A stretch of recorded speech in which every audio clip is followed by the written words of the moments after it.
Hello guys, welcome back to my YouTube channel. আশা করি তোমরা সবাই ভালো আছো। আমিও অনেক অনেক ভালো আছি।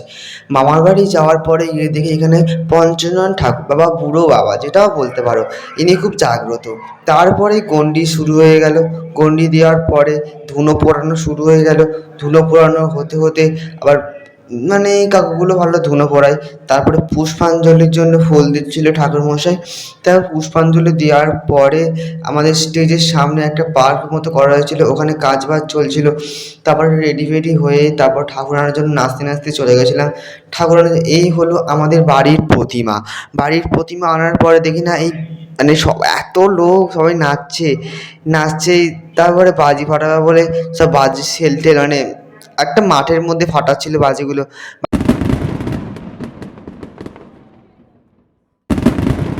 তারপর আবার বাজি ফাটাচ্ছিল। তারপরে প্রতিমা চলে এলো আমাদের মণ্ডপে। ড্রেস বেশ করে তারপরে আইসক্রিম খেয়ে নাচছিলাম সবাই মিলে। যদি ব্লগটা এখানেই শেষ করলাম। যদি ভালো লেগে থাকে like, comment, share and subscribe করে দিও।